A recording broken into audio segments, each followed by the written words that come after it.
اليوم اکملت لکم دینکم واتممت علیکم نعمتی ورضیت لکم الاسلام دینا۔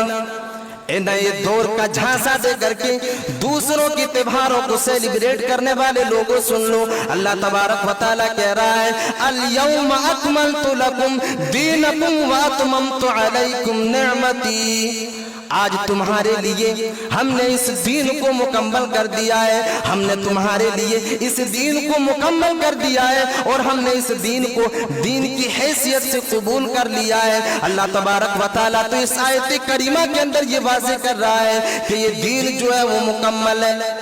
اگر اللہ تبارک و تعالیٰ کسی انسان کو اس بات کی اجازت دیتا کہ تم نئے دور کا تقاضا اگر کوئی چیز ہوگا تو اس وقت تم فلاں تہوار کو سیلیبریٹ کر لینا، لیکن اللہ تبارک و تعالیٰ یہاں پر یہ اجازت نہیں دے رہا ہے۔ اللہ تبارک و تعالیٰ تو یہ کہہ رہا ہے کہ تمہارے لیے اسلام کو مکمل کر دیا گیا ہے۔ یہ اسلام جو ہے وہ ایک مکمل دین ہے۔ اس دین کے اندر نہ تو نئے دور کے تقاضے کے لیے کسی تہوار کو سیلیبریٹ کیا جا سکتا ہے، نہ تو اس اسلام کے اندر نہ تو کسی دوسرے چیز کو داخل کیا جا سکتا ہے۔ اللہ اور اس کے رسول کے علاوہ اس دین کے اندر کسی کی نہیں چل سکتی ہے۔ اگر اس دین کے اندر کسی کی چلے گی تو وہ آمنہ کا لال ہے، اس کے علاوہ اور کسی انسان کی اس دین کے اندر نہیں چلے گی۔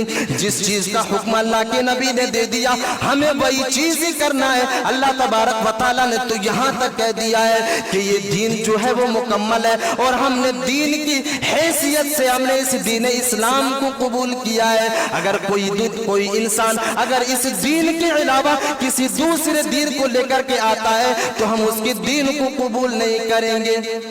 جو انسان یہ کہتا ہے کہ ہم نئے دور کے تقاضے کے لیے یہ ماڈرن دور کا تقاضا ہے اس لیے ہم کر رہے ہیں، گویا کہ وہ انسان ایک الگ دین بنا رہا ہے، گویا کہ وہ انسان اسلام کے دائرے سے نکل رہا ہے، کیونکہ اللہ نے تو کہہ دیا کہ یہ اسلام مکمل ہے۔ اب اگر کوئی انسان اس دین کے اندر دوسرے چیز کو داخل کرتا ہے، کسی دوسرے چیز کو شامل کرتا ہے، تو وہ انسان سن لے اللہ تبارک و تعالیٰ کہہ رہا ہے وَمَنْ يَبْتَغِ غَيْرَ الْإِسْلَامِ دِينًا فَلَنْ يُقْبَلَ مِنْهُ، تو وہ دین اسے مبارک ہو، ہم اس دین کو قبول نہیں کریں گے، کیونکہ ہم نے دین اسلام کو دین کی حیثیت سے قبول کر لیا ہے۔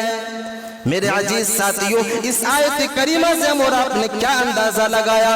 اندازہ یہ لگانا ہوگا کہ آج ہم اور آپ جس طرح کے فضول کاموں میں پھنسے ہوئے ہیں، ہمیں ان ساری کی ساری چیزوں کو الوداع کہنا ہوگا۔ ہم تو نہ تو کرسمس ڈے کو سیلیبریٹ کر سکتے ہیں، ہم تو نہ تو ہیپی نیو ایئر کو سیلیبریٹ کر سکتے ہیں، نہ تو ہم غیر مذاہب کے تہواروں کو سیلیبریٹ کر سکتے ہیں۔ ہم انہی تہواروں کو منا سکتے ہیں، ہم انہی تہواروں میں خوشیوں کا اظہار کر سکتے ہیں جس کی اجازت اللہ اور اس کے رسول نے ہمیں دیا ہو۔